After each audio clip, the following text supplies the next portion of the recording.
What if Peeta died in the Quarter Quell? A Hunger Games alternate reality story. What if the events of the Hunger Games had unfolded differently? What if one heartbeat, one failed rescue, or one terrible moment changed the fate of Katniss Everdeen and every person fighting against the Capitol? Sometimes, the smallest change does not merely alter a story. Sometimes, it removes the one person holding everything together. What if Peeta Mellark had died after striking the force field during the 75th Hunger Games? What would happen to Katniss without the person who reminded her that compassion was stronger than revenge? Would his death make her a more powerful Mockingjay? Or would it turn her into exactly the kind of weapon the rebellion wanted? This is a glimpse into another reality, one that might have existed if Finnick Odair had been unable to save Peeta Mellark. The force field. The arena of the 75th Hunger Games was designed like a clock. Every section contained a different horror. Poisonous fog, blood rain, violent monkeys, and waves powerful enough to crush anyone caught near the shore appeared according to a carefully controlled schedule. Katniss, Peeta, Finnick, and Mags moved through the jungle while trying to understand where the next attack would come from. Peeta walked ahead of Katniss. He raised his knife and began cutting through a wall of vines. Then his blade struck something invisible. A burst of light filled the jungle. Peeta was thrown backward. His body struck the ground. Katniss reached him first. "Peeta?" He did not answer. His eyes were open, but there was no movement in his chest. Finnick pushed Katniss aside and knelt beside him. He began pressing against Peeta's chest and forcing air into his lungs. Katniss watched without breathing. "Save him," she said. Finnick continued. "Nothing happened.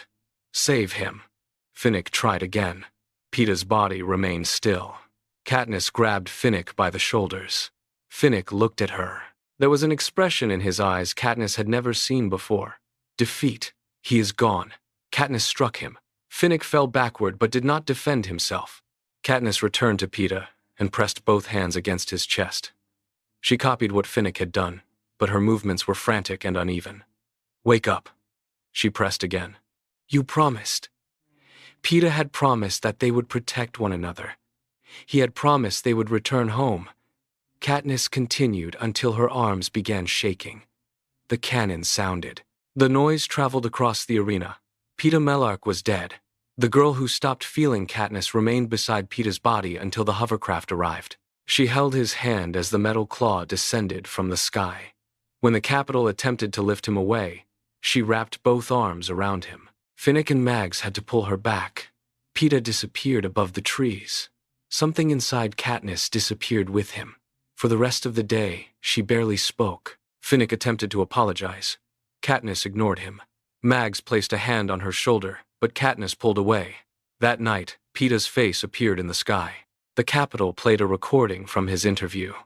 Peeta smiled as he spoke about loving Katniss and wanting her to survive.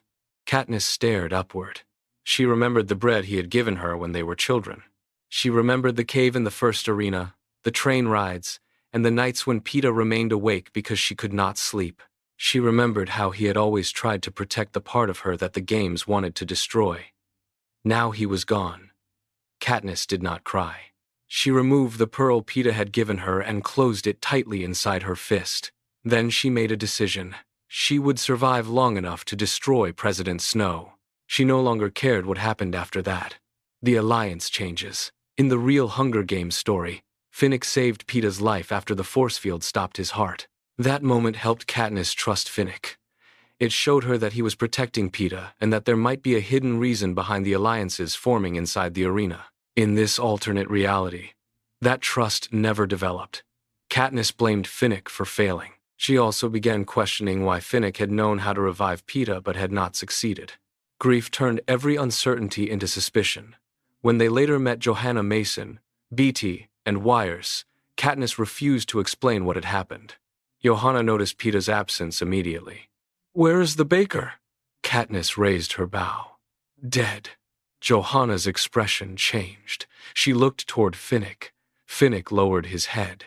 For once, Johanna had nothing cruel to say. Beatty attempted to discuss the arena, but Katniss was no longer interested in solving its pattern. She wanted to find the career tributes and kill them before the Capitol could take anyone else from her. Wires continued repeating two words. Tick, tock. Katniss barely listened. In the original story, Peeta helped steady the alliance. He spoke calmly, treated others with dignity, and gave Katniss a reason to control her anger. Without him, Johanna and Katniss fought constantly. Finnick became increasingly protective of Katniss, partly because he believed he had failed Peeta. Katniss interpreted that protection as another attempt to control her. The alliance survived only because BT insisted they needed one another. The clock. Wyrus eventually revealed that the arena functioned like a clock.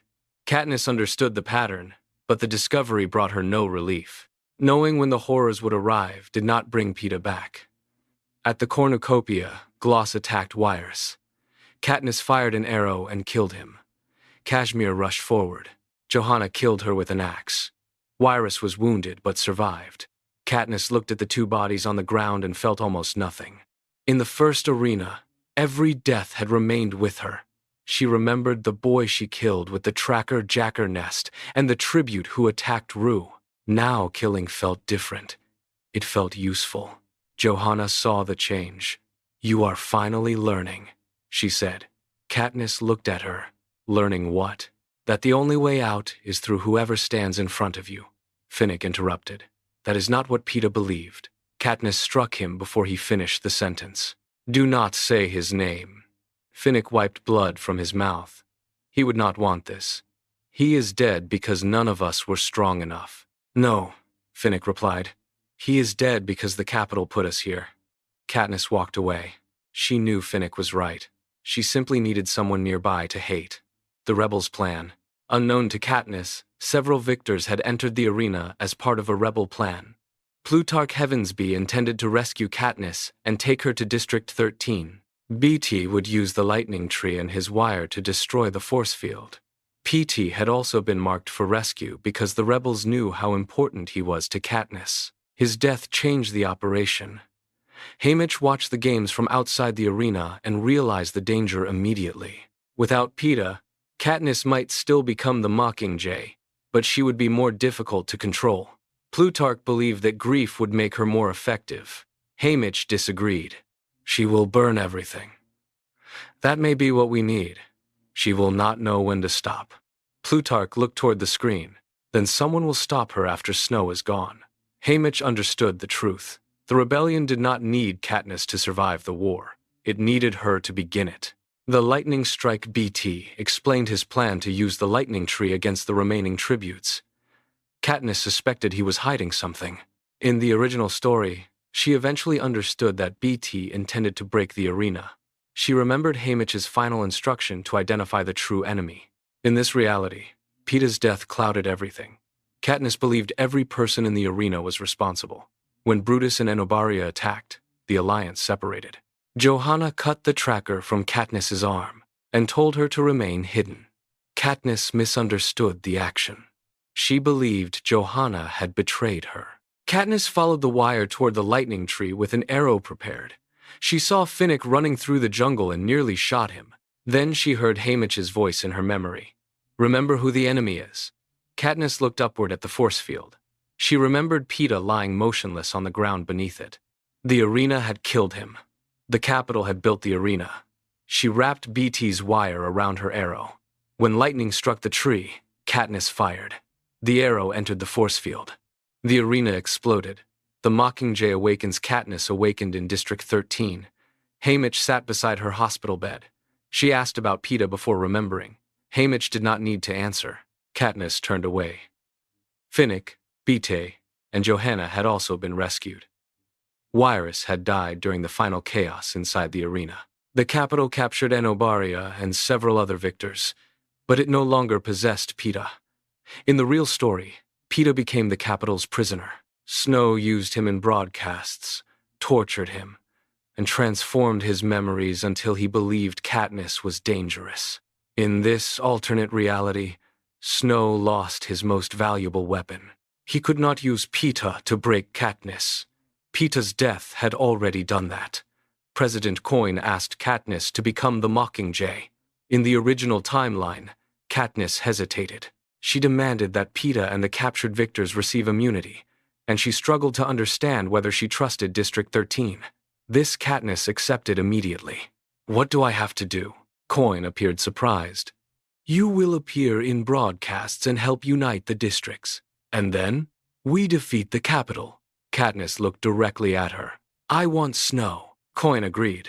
Haymitch attempted to warn Katniss that Coin was using her. Katniss did not care. As long as we want the same thing, she can use me. Haymitch shook his head. That is how people become weapons. Katniss closed her hand around Peeta's pearl. I already am one. The new Mockingjay. Katniss's first propaganda broadcast was different from the one Panem saw in the original story. There was no carefully written speech about courage. Katniss stood before a camera. Behind her, District 13 displayed footage of Peeta being thrown into the force field. The moment replayed several times. The capital's symbol appeared above his body. Katniss looked into the camera. Peeta Mellark entered the Hunger Games twice. Her voice remained calm. He survived fire, starvation, knives, and the capital's attempt to force him to kill the people he loved. The footage showed Finnick attempting to revive him, but no one survives forever in a world built by President Snow. Katniss held up the pearl. Peeta wanted peace. The capital answered him with death. She lowered her hand. I am not asking the districts for peace. The screen changed to show the Mockingjay. I am asking them to fight. The broadcast spread through Panem. Uprisings began immediately. Coin praised Katniss's performance. Haymitch was horrified. Peeta had once made people believe that goodness could survive the arena. Now his death was being used to prove that goodness was useless. Peeta is gone, but what will his death turn Katniss into? Find out in Part 2.